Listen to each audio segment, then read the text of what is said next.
بسم الله الرحمن الرحيم الحمد لله رب العالمين والصلاة والسلام على أشرف الأنبياء والمرسلين وعلى آله وأصحابه أجمعين ومن تبعهم بإحسان إلى يوم الدين أما بعد سبحانك لا علم لنا إلا ما علمتنا إنك أنت العليم الحكيم اللهم انفعنا بما علمتنا وعلمنا ما ينفعنا وزدنا علما اللهم إنا نسألك علما نافعا وعملا متقبلا ورزقا واسعا وشفاء من كل داء۔ عزیزان گرامی، محترم بھائیوں اور دوستوں اور معززات ماؤں بہنوں بیٹیوں اور خواتین اسلام، نواقد اسلام کے نئے سبق کے ساتھ آپ کی خدمت میں حاضر ہوں۔ اس سے پہلے ہم نواقد اسلام میں سے 3 نواقض پڑھ چکے ہیں، اور آج کے سبق میں ہم انشاءاللہ چوتھا ناقض اور 5واں ناقض پڑھیں گے باذن اللہ تعالی۔ اللہ رب العزت سے دعا کرتے ہیں کہ اللہ اپنے خصوصی فضل و کرم سے ہم سب کو دین اسلام پر ثابت قدمی نصیب فرمائے، اللہ ہم سب کو استقامت نصیب فرمائے، ہمارا خاتمہ ہو تو دین اسلام پر ہو، اللہ کی توحید پر ہو، عمل صالح پر ہو، اور اللہ رب العزت ہمیں اچھا خاتمہ نصیب فرمائے اور برے خاتمے سے محفوظ رکھے۔ نواقض اسلام سے جیسا کہ ہم پہلے بھی وعدے کر چکے ہیں کہ اس سے مراد وہ امور ہیں جن کی وجہ سے انسان دائرہ اسلام سے خارج ہو جاتا ہے اور دین اسلامی سے نکل جاتا ہے اور وہ مرتد ہو جاتا ہے۔ تو وہ امور ٹوٹل 10 ہیں، جن میں سے 3 ہم پہلے ذکر کر چکے ہیں، اور آئیے آج ہم چوتھا جو ناقض ہے اس کے بارے میں پڑھتے ہیں۔ شیخ الاسلام محمد بن عبد الوہاب رحمہ اللہ نے ذکر کیا ہے کہ چوتھا ناقض یہ ہے کہ من اعتقد ان غیر هدی النبی صلی اللہ علیہ وسلم اکمل من هدیه او ان حکم غیره احسن من حکمه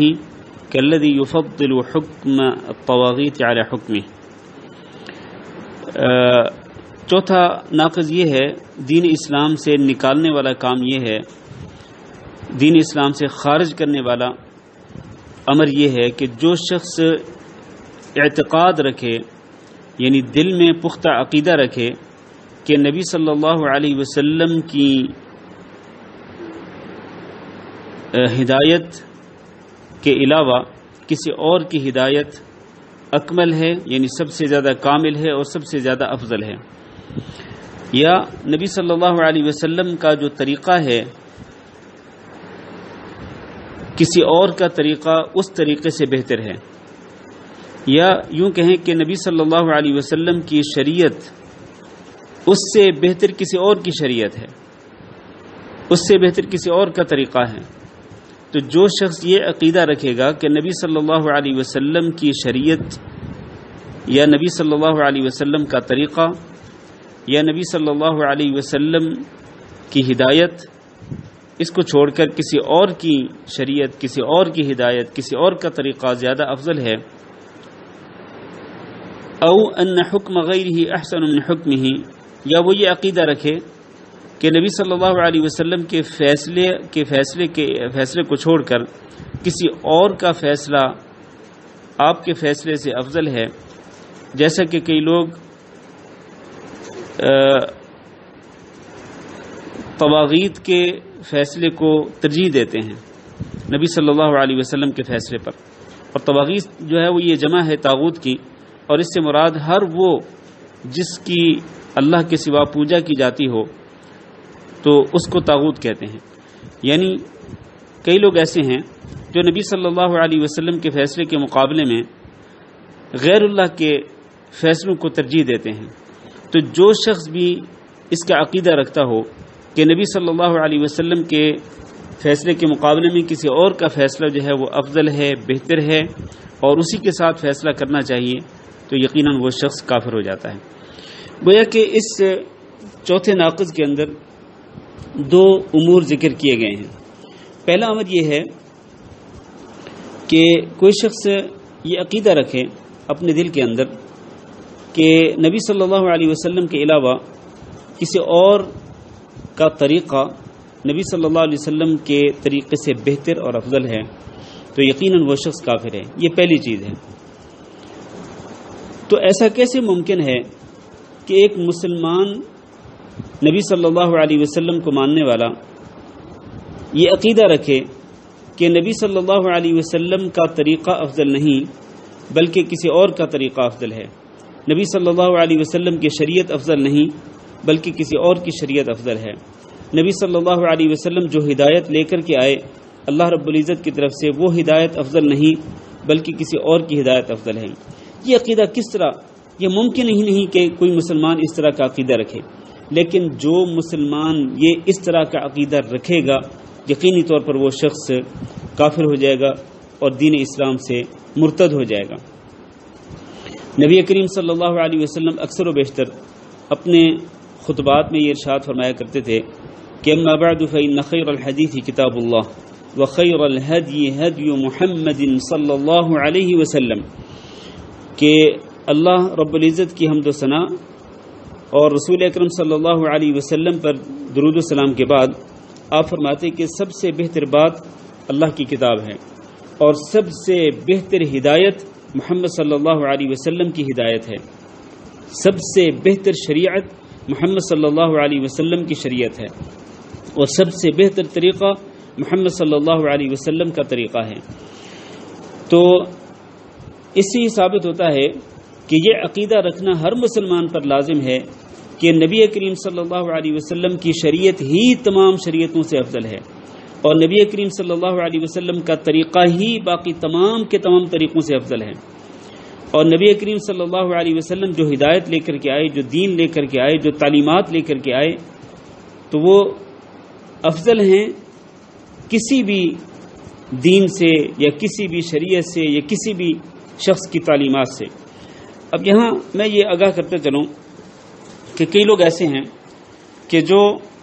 بے دین لوگوں کے طریقے کو بہتر طریقہ کہتے ہیں، اور کئی لوگ ایسے ہیں کہ جو صوفیاء کے طریقے کو بہتر طریقہ قرار دیتے ہیں نبی صلی اللہ علیہ وسلم کے طریقے کے مقابلے میں، اور بلکہ بعض لوگ یہ کہتے ہیں کہ نبی کریم صلی اللہ علیہ وسلم جو احکامات لے کر کے آئے، آپ صلی اللہ علیہ وسلم جو تعلیمات لے کر کے آئے، آپ صلی اللہ علیہ وسلم جو شریعت لے کر کے آئے، وہ بس آپ صلی اللہ علیہ وسلم کے زمانے تک کے لیے تھے۔ اس کے بعد خاص طور پر اس دور کے اندر، یہ جو نیا دور ہے، اس دور کے اندر نبی صلی اللہ علیہ وسلم کی تعلیمات کی بات کرنا، آپ صلی اللہ علیہ وسلم کی شریعت کی بات کرنا، بعض لوگ اس کو رجعت پسندی کہتے ہیں اور بعض لوگ اس کو دقیانوسی کہتے ہیں، اور کئی لوگ اس کو کچھ نام دیتے ہیں تو کئی لوگ اس کو کوئی اور نام دیتے ہیں۔ تو میرے بھائیوں اور میری ماں اور بہنوں، یہ عقیدہ رکھنا بہت ہی خطرناک ہے کہ نبی صلی اللہ علیہ وسلم کے طریقے کے مقابلے میں کسی اور کے طریقے کو بہتر قرار دینا۔ دین پر اگر چلنا ہے، اللہ کی وحی پہ اگر عمل کرنا ہے، تو پھر حضرت محمد صلی اللہ علیہ وسلم کے طریقے کو سامنے رکھنا پڑے گا، اور اللہ کی وحی پہ عمل کرنا ہے تو حضرت محمد صلی اللہ علیہ وسلم کی تعلیمات کو سامنے رکھنا پڑے گا۔ دین پہ عمل پیرا ہونا ہے تو حضرت محمد صلی اللہ علیہ وسلم کی شریعت کو سامنے رکھنا پڑے گا، اور اسی کو سب سے بہتر، سب سے اعلیٰ اور سب سے افضل ماننا پڑے گا۔ ورنہ جو شخص بھی نبی صلی اللہ علیہ وسلم کی شریعت کے مقابلے میں کسی اور کی شریعت کو بہتر مانے گا تو وہ یقیناً کافر ہوگا۔ نبی صلی اللہ علیہ وسلم کے طریقے کے مقابلے میں کسی اور کے طریقے کو بہتر مانے گا تو یقیناً وہ شخص کافر ہو جائے گا، دین اسلام سے خارج ہو جائے گا۔ اب دیکھیں نا، نبی کریم صلی اللہ علیہ وسلم کے طریقے سے کسی اور کا طریقہ کیسے بہتر ہو سکتا ہے، جبکہ آپ صلی اللہ علیہ وسلم تو اللہ کی وحی کے مطابق عمل کرتے تھے، اور حتیٰ کہ آپ صلی اللہ علیہ وسلم اپنی زبان سے جو بھی بات ارشاد فرماتے تو اللہ کی وحی کے مطابق ہوتی۔ اللہ تعالیٰ نے قرآن مجید میں ارشاد فرمایا وما ينطق عن الهوى ان هو الا وحی یوحى۔ نبی کریم صلی اللہ علیہ وسلم اپنی طرف سے کچھ نہیں کہتے، اپنی خواہش نفس سے نہیں بولتے، بلکہ وہ تو صرف وہی ہوتی ہے جو آپ صلی اللہ علیہ وسلم پر نازل کی جاتی ہے، تو اسی کے مطابق آپ صلی اللہ علیہ وسلم گفتگو فرماتے ہیں دین کے متعلق، اور اسی کے مطابق ہی آپ صلی اللہ علیہ وسلم عمل کرتے ہیں، اسی وحی کے مطابق۔ تو آپ صلی اللہ علیہ وسلم کے تمام اقوال اور تمام کے تمام افعال اللہ رب العزت کی طرف سے نازل کی ہوئی وحی کے مطابق ہی ہوتے تھے۔ اور اللہ کا دین تو مکمل ہے، اللہ کے دین میں کسی قسم کی کمی بیشی یا تبدیلی نہیں ہو سکتی ہے۔ اللہ نے فرمایا الیوم اکملت لکم دینکم واتممت علیکم نعمتی ورضیت لکم الاسلام دینا، آج کے دن میں نے تمہارے لیے تمہارا دین مکمل کر دیا اور اپنی نعمت کو تم پہ مکمل کر دیا اور اسلام کو تمہارے لیے بطور دین پسند کر لیا۔ تو اللہ کا پسندیدہ دین جو ہے وہ دین اسلام ہی ہے۔ ان الدین عند اللہ الاسلام، جو شخص اس دین کو چھوڑ کر کسی اور دین کا طلبگار ہوگا تو اس سے وہ ہرگز قبول نہیں کیا جائے گا، جیسا کہ اللہ نے فرمایا وَمَن يَبْتَغِ غَيْرَ الْإِسْلَامِ دِينًا فَلَن يُقْبَلَ مِنْهُ وَهُوَ فِي الْآخِرَةِ مِنَ الْخَاسِرِينَ، جو شخص بھی دین اسلام کو چھوڑ کر کسی اور دین کا طلبگار ہوگا، کسی اور دین کا پیروکار ہوگا تو اس کے ہرگز قبول نہیں کیا جائے گا اور وہ آخرت میں یقیناً گھاٹا پانے والے لوگوں میں شامل ہو جائے گا۔ تو یہ جو چوتھا ناقض ہے اس کے گویا دو جز ہیں۔ پہلے جز پر میں نے گفتگو کی کہ نبی صلی اللہ علیہ وسلم کے طریقے کے مقابلے میں کسی اور کے طریقے کو افضل قرار دینا کفر ہے۔ اور دوسرا جز کیا ہے؟ دوسرا جز یہ ہے کہ نبی صلی اللہ علیہ وسلم کے فیصلے سے بہتر کسی اور کے فیصلے کو سمجھنا، اور یہ کہنا کہ نبی صلی اللہ علیہ وسلم کے فیصلے تو بس آپ کے دور تک محدود تھے، اب اس دور کے اندر آپ صلی اللہ علیہ وسلم کے فیصلوں پہ عمل نہیں ہو سکتا، اور آپ صلی اللہ علیہ وسلم کے فیصلوں پر عمل درآمد کرنا اس دور میں ممکن نہیں ہے۔ بعض لوگ اس چیز کے قائل ہیں۔ میرے بھائیوں، یہ عقیدہ رکھنا جو ہے یہ یقینی طور پر کفر ہے۔ امت کے تمام علماء کا اس بات پر اجماع ہے کہ جو شخص بھی اس طرح کا عقیدہ رکھے وہ یقیناً کافر ہو جاتا ہے اور وہ دین اسلام سے مرتد ہو جاتا ہے۔ اب دیکھیں، حقیقت یہ ہے کہ ایک طرف نبی کریم صلی اللہ علیہ وسلم کے فیصلے موجود ہیں، ایک طرف اللہ رب العزت کا کلام ہے،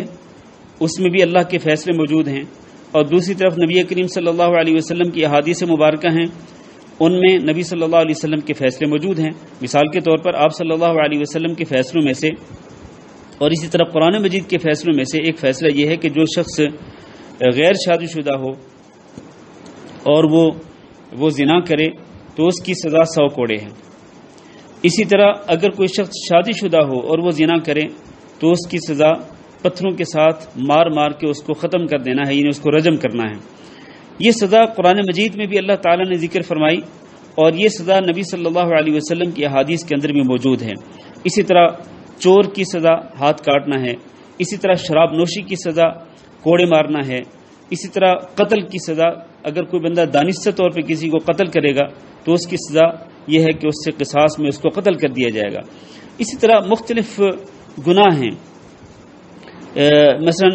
اگر کوئی شخص کسی عورت پہ، کسی پاک دامن عورت پہ اگر زنا کاری کی تہمت لگائے گا تو اس کی سزا اللہ تعالیٰ نے سورۃ نور میں ذکر کی ہے اور نبی صلی اللہ علیہ وسلم نے اس پر عمل کروایا ہے۔ تو یہ جو اللہ رب العزت کے فیصلے اور رسول اکرم صلی اللہ علیہ وسلم کے فیصلے ہیں، ان فیصلوں کے مقابلے میں کسی اور کے فیصلے کو بہتر قرار دینا یہ کفر ہے۔ اور آج کل ہوتا یہ ہے کہ کئی اسلامی ملکوں کے اندر جہاں پارلیمنٹ ہوتی ہے تو پارلیمنٹ جو قانون بناتی ہے اس قانون کے مطابق وہاں پر فیصلے کیے جاتے ہیں، حالانکہ پارلیمنٹ کا فیصلہ خود ساختہ فیصلہ ہوتا ہے، وہ لوگوں کا، وہ انسانوں کا بنایا ہوا فیصلہ ہوتا ہے، وہ اللہ کی وحی کے مطابق فیصلہ نہیں ہوتا۔ اللہ کا فیصلہ اور رسول اکرم صلی اللہ علیہ وسلم کا فیصلہ اور ہوتا ہے، جبکہ پارلیمنٹ کے ممبران کا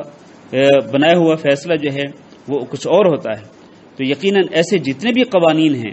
جو انسانوں کے بنائے ہوئے ہیں تو ایسے قوانین کی شریعت کے اندر کوئی حیثیت نہیں ہے۔ تو جو شخص بھی، جو جج ہو یا قاضی ہو یا کوئی بھی شخص ہو جو ان خود ساختہ فیصلوں کو، خود ساختہ قوانین کو اللہ کے فیصلوں کے مقابلے میں بہتر سمجھتا ہو، رسول اکرم صلی اللہ علیہ وسلم کے فیصلے کے مقابلے میں بہتر سمجھتا ہو، خود ساختہ قوانین کو اللہ اور اللہ کے رسول کے قوانین کے مقابلے میں بہتر سمجھتا ہو اور اسی کے مطابق فیصلہ کرنا بہتر سمجھتا ہو، تو یقینی طور پر وہ شخص مرتد ہو جاتا ہے اور وہ دین اسلام سے خارج ہو جاتا ہے۔ تو اللہ رب العزت نے جو فیصلے ذکر فرمائے قرآن مجید کے اندر وہ کیوں ہیں؟ اللہ نے کیوں نازل فرمائے؟ اللہ تعالیٰ ہی انسانوں کا خالق ہے، تو اللہ رب العزت نے انسانوں کی بہتری کے لیے، انسانوں کی خیر و بھلائی کے لیے اللہ تعالیٰ نے وہ فیصلے ذکر فرمائے ہیں، چاہے وہ کوئی بھی فیصلہ ہو۔ اسی طرح رسول اکرم صلی اللہ علیہ وسلم کے فیصلے ہیں۔ اور اللہ تعالیٰ نے قرآن مجید میں ذکر کیا الم تر الی الذین یزعمون انہم آمنوا بما انزل الیک وما انزل من قبلک، کیا آپ نے دیکھا نہیں ان لوگوں کو جو یہ دعویٰ کرتے ہیں کہ وہ ایمان لائے ہیں اس پر جو آپ پر، اس وحی پر جو آپ کی طرف نازل کی گئی اور اس وحی پر جو آپ سے پہلے نازل کی گئی۔ تو ایسے لوگ جو اللہ کی وحی پر ایمان لانے کا دعویٰ کرتے ہیں وہ یریدون ان یتحاکموا الی الطاغوت، وہ یہ چاہتے ہیں کہ وہ کسی طاغوت سے فیصلے کروائیں۔ طاغوت کا معنی یہ ہے اللہ کے فیصلوں کو چھوڑ کر کسی اور سے فیصلے کروائیں، رسول اکرم صلی اللہ علیہ وسلم کو چھوڑ کر کسی اور سے فیصلے کروائیں۔ وقد امروا، حالانکہ ان کو حکم دیا گیا ہے ان یکفروا بہ، کہ وہ طاغوت کا انکار کریں۔ طاغوت یعنی اللہ اور اللہ کے رسول صلی اللہ علیہ وسلم کے مقابلے میں جو بھی فیصلہ کرنے والا ہے اس کا انکار کرنے کا ان کو حکم دیا گیا ہے، لیکن وہ یہ چاہتے ہیں کہ وہ اس سے فیصلہ کروائیں، طاغوت سے فیصلہ کروائیں۔ تو اللہ رب العزت نے ایسے لوگوں کے بارے میں ذکر فرمایا کہ وہ یرید الشیطان ان یضلهم ضلالا بعیدا، کہ شیطان ایسے لوگوں کو دور کی گمراہی میں ڈالنا چاہتا ہے۔ تو اس سے یہ ثابت ہوتا ہے کہ غیر اللہ کے فیصلے جو ہیں وہ اللہ اور اللہ کے رسول صلی اللہ علیہ وسلم کے فیصلوں کے مقابلے میں کوئی حیثیت نہیں رکھتے ہیں۔ فیصلہ وہ ہے جو اللہ نے کر دیا، فیصلہ وہ ہے جو رسول اکرم صلی اللہ علیہ وسلم نے کر دیا، بلکہ اللہ تعالیٰ نے فرمایا وما كان لمؤمن ولا مؤمنة اذا قضى الله ورسوله امرا ان يكون لهم الخيرة من امرهم، کہ کسی ایمان والے شخص اور کسی ایمان والے مرد اور کسی ایمان والی عورت کے لیے یہ لائق نہیں کہ جب اللہ اور اس کے رسول فیصلہ کر دیں تو پھر ان کے کسی معاملے کے اندر ان کے پاس کوئی اور اختیار رہ جائے، کوئی اور آپشن ان کے پاس موجود ہو، اللہ اور اللہ کے رسول کے فیصلے کے بعد بھی کوئی اور آپشن ان کے پاس ہو، ایسی بات جو ہے وہ لائق نہیں دیتی، زیب نہیں دیتی کسی ایمان والے مرد کو اور کسی ایمان والی عورت کو۔ وما كان لمؤمن ولا مؤمنة اذا قضى الله ورسوله امرا ان يكون لهم الخيرة من امرهم، تو اللہ کے فیصلے اور اللہ کے رسول کے فیصلے کے بعد کوئی تیسرا آپشن نہیں رہ جاتا ہے، بالکل پھر یہی آپشن باقی ہے کہ اللہ کے فیصلے کے سامنے سر تسلیم خم کریں اور اللہ کے رسول صلی اللہ علیہ وسلم کے فیصلے کے سامنے اپنے آپ کو جھکا دیں۔ اللہ تعالیٰ نے قرآن مجید میں نہیں فرمایا فلا وربک لا یؤمنون حتی یحکموک فیما شجر بینہم، تیرے رب کی قسم ہے یہ ایمان والے نہیں ہو سکتے ہیں حتی یحکموک، یہاں تک کہ یہ آپ کو فیصل تسلیم کریں، آپ کو اتھارٹی تسلیم کریں، فیصلہ کرنے کی جو آپ کی اتھارٹی ہے اس کو تسلیم کریں۔ فیما شجر بینہم، ان تمام مسائل کے اندر، ان تمام امور کے اندر جن میں ان کے مابین اختلاف ہو۔ ثم لا یجدوا فی انفسہم حرجا، ایک تو آپ کے فیصلہ کرنے کی اتھارٹی کو تسلیم کریں، پھر یہ ہے کہ جب آپ فیصلہ کر دیں تو پھر آپ کے فیصلوں پر یہ اپنے دلوں کے اندر کوئی گھٹن محسوس نہ کریں، وَيُسَلِّمُوا تسلیما، اور اپنے آپ کو آپ کے فیصلے کے سامنے مکمل طور پر جھکا دیں۔ تو یہ اللہ رب العزت نے قسم کھا کے یہ بات بیان کی ہے کہ وہ شخص ایمان والا نہیں ہو سکتا ہے کہ جو نبی صلی اللہ علیہ وسلم کے فیصلے کو نہ مانے، یا آپ صلی اللہ علیہ وسلم کی جو اتھارٹی ہے فیصلہ کرنے کی اس کو تسلیم نہ کرے۔ اور صرف یہی نہیں بلکہ ضروری ہے، ایمان والوں کے لیے ضروری ہے کہ آپ صلی اللہ علیہ وسلم کے فیصلوں کو تسلیم بھی کریں، اس اتھارٹی کو مانیں، اور آپ صلی اللہ علیہ وسلم کے فیصلوں کے بارے میں اپنے دلوں میں گھٹن بھی محسوس نہ کریں، اور آپ صلی اللہ علیہ وسلم کے فیصلوں کے سامنے اپنے آپ کو جھکا دیں، تب وہ حقیقی ایمان والے ہوں گے، سچے ایمان والے ہوں گے۔ ورنہ اگر وہ ایسا نہیں کرتے تو اللہ تعالیٰ نے ان سے ایمان کی نفی کر دی ہے۔ تو ایمان کی نفی کرنے کا معنی یہ ہے کہ اگر لوگ ایسا نہیں کرتے، آپ صلی اللہ علیہ وسلم کے فیصلے کے مقابلے میں کسی اور کے فیصلے کو بہتر سمجھتے ہیں، تو پھر یقینی طور پر ان سے اللہ تعالیٰ نے ایمان کی نفی کر دی ہے۔ اس لیے اللہ تعالیٰ نے قرآن مجید میں فرمایا وَمَن لَّمْ يَحْكُم بِمَا أَنزَلَ اللَّهُ فَأُولَٰئِكَ هُمُ الْكَافِرُونَ، جو شخص اللہ کی نازل کی ہوئی وحی کے مطابق فیصلہ نہیں کرتا تو ایسے لوگ یقیناً کافر ہو جاتے ہیں۔ اور ایک اور جگہ پہ وَمَن لَّمْ يَحْكُم بِمَا أَنزَلَ اللَّهُ فَأُولَٰئِكَ هُمُ الظَّالِمُونَ، کہ جو شخص اللہ کے نازل کیے ہوئے دین کے مطابق فیصلے نہ کرے تو ایسے لوگ یقینی طور پر ظالم ہیں۔ اور تیسری جگہ پہ اللہ نے فرمایا ومن لم يحكم بما انزل الله فاولئك هم الفاسقون، اور جو شخص اللہ کے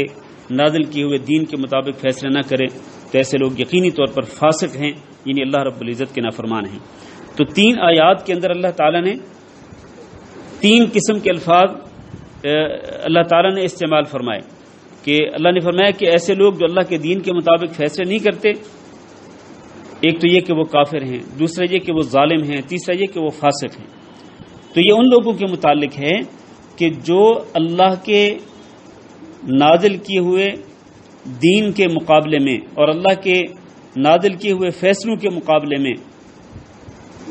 وہ دوسروں کے فیصلوں کو بہتر سمجھیں اور دوسروں کے فیصلوں کے ساتھ فیصلہ کرنا بہتر قرار دیں، جیسا کہ آج کل ہو رہا ہے کہ ججز جو ہیں وہ اسی طرح سے کرتے ہیں کہ وہ بہتر سمجھتے ہیں۔ بہت سارے ایسے ہیں کہ جو بہتر سمجھتے ہیں، یعنی جائز سمجھتے ہیں، حلال سمجھتے ہیں کہ اللہ کی شریعت کو چھوڑ کر، اللہ کے قوانین کو چھوڑ کر، مثلا برطانوی قانون کے مطابق یا لوگوں کے خود ساختہ قوانین کے مطابق فیصلہ کرنا جائز سمجھتے ہیں۔ تو جو لوگ اس طرح جائز سمجھتے ہیں وہ یقیناً کافر ہیں۔ ہاں، یہ ایک الگ بات ہے کہ بعض ایسے مسلمان جج بھی ہوتے ہیں کہ جو غیر شرعی قوانین کے ساتھ فیصلہ کرنا جائز نہیں سمجھتے، لیکن ان کے اندر غفلت ہوتی ہے، ان کے اندر سستی ہوتی ہے، یا ان پر کوئی دباؤ ہوتا ہے، یا ان کے اندر کوئی لالچ ہوتی ہے، یا انہیں کوئی خوف ہوتا ہے، تو ایسی کسی وجہ سے وہ اللہ کے فیصلوں کے مطابق فیصلے نہیں کرتے، باوجود اس کے کہ وہ اس کو بہتر سمجھتے ہیں کہ اللہ کے فیصلے بہتر ہیں اور انہی کے ساتھ فیصلہ کرنا چاہیے۔ تو ایسے لوگوں کے بارے میں کفر کا فتویٰ صادر نہیں کیا جا سکتا، ایسے لوگوں کو کافر نہیں کہا جا سکتا، کیونکہ ان کے اندر ایمان موجود ہے، وہ یہ سمجھتے ہیں کہ اللہ کے فیصلے ہی بہتر ہیں اور انہی کے ساتھ فیصلہ کرنا بہتر ہے، اور اللہ کے قوانین جو ہیں انہی کو نافذ کرنا جو ہے وہ ضروری ہے۔ لیکن عملی کوتاہی کی وجہ سے وہ ایسا نہیں کرتے ہیں، تو ایسے لوگوں پر کفر کا فتویٰ نہیں لگایا جا سکتا۔ زیادہ سے زیادہ یہ کہا جا سکتا ہے کہ اگر وہ غیر شرعی قوانین کے مطابق فیصلہ کرتے ہیں تو ان کا یہ عمل جو ہے وہ یقیناً کفریہ عمل ہے، کافروں والا عمل ہے، لیکن اس سے وہ دین اسلام سے خارج نہیں ہوتے ہیں۔ تو دین اسلام سے خارج انسان کب ہوگا؟ جب وہ یہ سمجھے گا کہ رسول اکرم صلی اللہ علیہ وسلم کے فیصلوں کے مقابلے میں دوسروں کے فیصلے افضل ہیں اور دوسروں کے فیصلوں کو نافذ کرنا چاہیے اور دوسروں کے قوانین کو نافذ کرنا چاہیے۔ جب وہ اس طرح عقیدہ رکھیں گے تو یقینی طور پر وہ کافر ہو جائیں گے۔ اس ناقض کا، چوتھے ناقض کا خلاصہ یہ ہے کہ اس کے اندر 2 جز بیان کیے گئے ہیں۔ ایک یہ کہ نبی کریم صلی اللہ علیہ وسلم کے طریقے کے مقابلے میں کسی اور کے طریقے کو افضل سمجھا جائے تو یہ کفر ہے اور اس سے انسان کافر ہو جاتا ہے۔ دوسرا یہ کہ نبی صلی اللہ علیہ وسلم کے فیصلوں کے مقابلے میں کسی اور کے فیصلے کو، خود ساختہ فیصلوں کو، قوانین کو بہتر سمجھا جائے تو یقیناً اس سے بھی انسان، اگر کوئی شخص اس طرح کا عقیدہ رکھے تو یقیناً وہ شخص کافر ہو جاتا ہے، دین اسلام سے مرتد ہو جاتا ہے، والعیاذ باللہ۔ آئیے اب آگے بڑھتے ہیں، 5واں ناقض بھی آج کے سبق میں ہی پڑھ لیتے ہیں۔ 5واں ناقض یہ ہے کہ شیخ الاسلام محمد بن عبد الوہاب رحمہ اللہ ذکر کرتے ہیں کہ من ابغض شیئا مما جاء به الرسول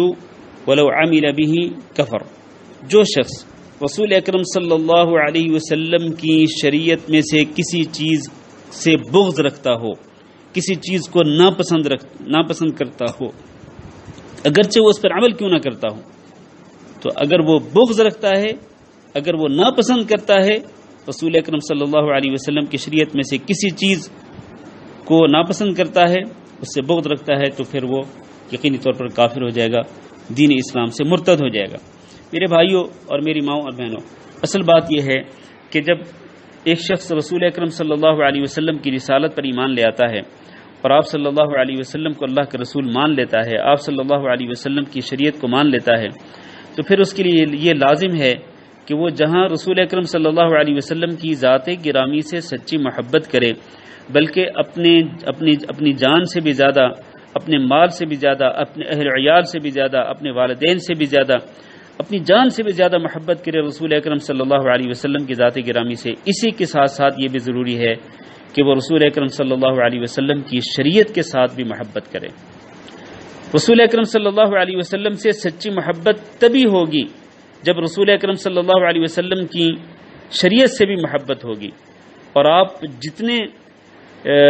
آپ جو بھی دین لائے ہیں اور دین کے اندر جتنے احکامات ہیں، جتنی تعلیمات ہیں، ان تمام تعلیمات کے ساتھ اور تمام احکامات کے ساتھ، پورے دین کے ساتھ، پوری شریعت کے ساتھ جو رسول اکرم صلی اللہ علیہ وسلم لائے، اس سے محبت کرنا بھی لازم ہے۔ تو اگر کوئی شخص رسول اکرم صلی اللہ علیہ وسلم کی شریعت میں سے کسی چیز کو ناپسند کرتا ہو، اس سے بغض رکھتا ہو، چاہے وہ اس پہ عمل کیوں نہ کرتا ہو، وہ کافر ہو جاتا ہے۔ اب اس کی کچھ مثالیں آپ کو دے دیتا ہوں۔ اس دور کے اندر بھی بہت سارے لوگ موجود ہیں جو کہ اسلامی شریعت کے، رسول اکرم صلی اللہ علیہ وسلم کی شریعت کے کئی قوانین پر اعتراضات کرتے ہیں۔ مثال کے طور پر ابھی ہم نے تھوڑی دیر پہلے بات کی ہے بعض اسلامی حدود کی، کہ زانی کی سزا کیا ہے، چور کی سزا کیا ہے، قاتل کی سزا کیا ہے، شراب نوشی کرنے والے کی سزا کیا ہے، کسی پاک دامن عورت پہ تہمت لگانے والے کی سزا کیا ہے۔ یہ اسلامی حدود ہیں جن کا ذکر قرآن میں بھی ہے اور جن کا ذکر احادیث کے اندر بھی ہے، اسلامی شریعت کا حصہ ہیں۔ تو آج بہت سارے لوگ ایسے ہیں جو ان سزاؤں کو وحشیانہ سزائیں کہتے ہیں اور کہتے ہیں کہ یہ سزائیں درست نہیں ہیں، یہ انسانیت کے خلاف ہیں، کہتے ہیں کہ یہ انسانیت کے خلاف ہیں۔ تعجب کی بات ہے کہ اللہ جو انسانوں کا خالق ہے، جو انسانوں کا مالک ہے، جو انسانوں کا رازق ہے، وہ اللہ اگر ان انسانوں کے لیے جو کہ اللہ کی شریعت کے خلاف کام کریں، مجرمانہ کاموں کا، مجرمانہ اعمال کا ارتکاب کریں، اگر اللہ انہی انسانوں کے لیے سزائیں دینے کا فیصلہ کرے، تو کیا اللہ کی سزاؤں کو غیر انسانی سزا قرار دیا جائے گا؟ جبکہ اللہ خود انسانوں کا خالق و مالک ہے اور اللہ جانتا ہے کہ انسانوں کی خیر و بھلائی کس میں ہے، اللہ تعالیٰ سب کچھ جانتا ہے۔ تو ان اسلامی سزاؤں کو غیر انسانی وحشیانہ سزائیں قرار دینا یقینی طور پر کفر ہے۔ اگر ایک شخص ان اسلامی سزاؤں کو ناپسند کرتا ہے، ان سے بغض رکھتا ہے، تو وہ شخص کافر ہو جاتا ہے، وہ شخص دین اسلام کے اندر باقی نہیں رہتا، وہ مرتد ہے وہ۔ اسی طرح دین اسلام کے اندر ایک حکم ہے تعدد ازواج کا۔ آج بہت سارے لوگ ہیں جو اس پر اعتراض کرتے ہیں۔ دین اسلام کے اندر ایک چیز یہ بھی ہے کہ وراثت کے اندر عورت کا حصہ جو ہے وہ مرد کے حصے کے مقابلے میں آدھا رہ جاتا ہے، یعنی دو عورتوں کے حصے کے برابر ایک مرد کا حصہ ہوتا ہے، جیسے کہ اللہ تعالیٰ نے قرآن مجید میں ذکر فرمایا ہے۔ تو بعض لوگ اس پہ بھی اعتراض کرتے ہیں کہ یہ تو ظلم ہے عورتوں پر کہ آدھا حصہ کیوں دیا گیا ہے۔ اسی طرح عورت کی گواہی جو ہے، دو عورتوں کی گواہی ایک مرد کی گواہی کے برابر ہے، تو کہتے ہیں جی اس طرح کیوں ہے، ایک مرد کی گواہی جو ہے اس کے برابر ایک عورت کی گواہی ہونی چاہیے تھی۔ تو لوگ اس پہ بھی اعتراض کرتے ہیں۔ المہم یہ ہے کہ دین اسلام کے بہت سارے احکامات پہ اعتراض کیا جاتا ہے اور کئی لوگ ان کو ناپسند کرتے ہیں، ان سے بغض رکھتے ہیں، تو یہ کفر ہے، ایسی چیز دین اسلام سے خارج کر دینے والی ہے۔ اب ایک شخص مثال کے طور پر نمازوں کو ناپسند کرتا ہو اور نمازوں سے بغض رکھتا ہو، اور ہو سکتا ہے وہ نماز پڑھتا بھی ہو، پڑھنے کے باوجود بھی اگر اس کا عقیدہ یہ ہے کہ وہ اس کے دل میں نمازوں سے بغض ہے، اس کے دل میں نمازوں سے نفرت ہے، چاہے وہ نماز پڑھتا کیوں نہ ہو، تب بھی وہ کافر ہے۔ اس کے لیے ضروری ہے کہ وہ نمازوں سے محبت کرے۔ کیوں؟ اس لیے کہ یہ رسول اکرم صلی اللہ علیہ وسلم کی شریعت کا حصہ ہیں، دین اسلام کا ستون ہے۔ اس کے لیے ضروری ہے کہ وہ رمضان کے روزوں سے محبت کرے، اس لیے کہ دین اسلام کا رکن ہے۔ اس کے لیے ضروری ہے کہ وہ حج بیت اللہ سے محبت کرے، اس لیے کہ یہ دین اسلام کے ارکان میں سے ہے۔ اس کے لیے ضروری ہے کہ وہ زکوٰۃ سے محبت کرے، اس لیے کہ یہ دین اسلام کے ارکان میں سے ہے۔ اسی طرح ہر مسلمان کے لیے ضروری ہے کہ وہ اللہ کی توحید سے محبت کرے اور شرک سے نفرت کرے۔ لیکن اگر کوئی شخص اللہ کی توحید سے نفرت کرتا ہے، جب اس کے سامنے اللہ کی توحید کی گفتگو کی جاتی ہے تو وہ نفرت کے اظہار کرتا ہے، اور شرک کی تردید کی جاتی ہے، اور شرک کرنے والوں کے بارے میں اللہ نے اور اللہ کے رسول نے جو کچھ فرمایا وہ ذکر کیا جاتا ہے، تو اس کے دل میں نفرت پیدا ہوتی ہے، وہ یہ سمجھتا ہے کہ بزرگوں کی گستاخی ہو رہی ہے۔ اگر کوئی شخص شرک سے محبت کرتا ہو اور توحید سے نفرت کرتا ہو تو یقیناً وہ شخص دین اسلام سے خارج ہے، اس لیے کہ توحید ہی رسول اکرم صلی اللہ علیہ وسلم کی شریعت کی جڑ ہے۔ اگر کوئی شخص توحید سے نفرت کرتا ہو اور شرک سے محبت کرتا ہو، وہ شخص یقینی طور پر کافر ہے، دین اسلام سے خارج ہے۔ تو یہ پانچواں ناقض ہے، من ابغض شیئا مما جاء به الرسول ولو عمل به کفر۔ رسول اکرم صلی اللہ علیہ وسلم جو شریعت لے کے آئے اس میں سے کسی بھی چیز سے اگر کوئی بندہ بغض رکھتا ہو، چاہے اس پر عمل بھی کرتا ہو، تب بھی وہ کافر ہے۔ تو اور یہ چیز عام ہے، عقائد کے اندر بھی رسول اکرم صلی اللہ علیہ وسلم جو عقائد لے کے آئے ان عقائد سے محبت کرنی ہوگی، ان عقائد میں سے کسی عقیدے سے نفرت نہیں ہونی چاہیے۔ رسول اکرم صلی اللہ علیہ وسلم جو شریعت لے کے آئے، جو عبادات لے کے آئے، جو اخلاق و کردار کی باتیں لے کے آئے، ان تمام کے ساتھ محبت کرنا ضروری ہے۔ کسی بھی چیز کے ساتھ اگر بغض ہوگا، دل میں نفرت ہوگی، تو یقیناً بغض اور نفرت کی وجہ سے انسان دین اسلام سے خارج ہو جاتا ہے۔ اس کی وجہ کیا ہے؟ وجہ یہ ہے کہ اللہ تعالیٰ نے قرآن مجید کے اندر ذکر فرمایا، ذَلِكَ بِأَنَّهُمْ كَرِهُوا مَا أَنزَلَ اللَّهُ فَأَحْبَطَ أَعْمَالَهُمْ۔ یہ سورۃ محمد کی آیت نمبر 9 ہے۔ اللہ نے فرمایا کہ اس کی وجہ کیا ہے کہ اللہ تعالیٰ نے کافروں کے لیے ہلاکت اور بربادی کیوں رکھی ہے؟ اس لیے کہ انہوں نے کَرِهُوا مَا أَنزَلَ اللَّهُ، جس چیز کو اللہ تعالیٰ نے نازل فرمایا انہوں نے اس کو ناپسند کیا، اس سے نفرت کی اور اس سے بغض رکھا۔ تو اللہ تعالیٰ نے کیا کیا؟ فَأَحْبَطَ أَعْمَالَهُمْ، اللہ تعالیٰ نے ان کے تمام اعمال کو غارت کر دیا، تمام کے تمام اعمال کو اللہ تعالیٰ نے برباد کر دیا۔ کوئی اس سے معلوم یہ ہوتا ہے کہ اگر کوئی شخص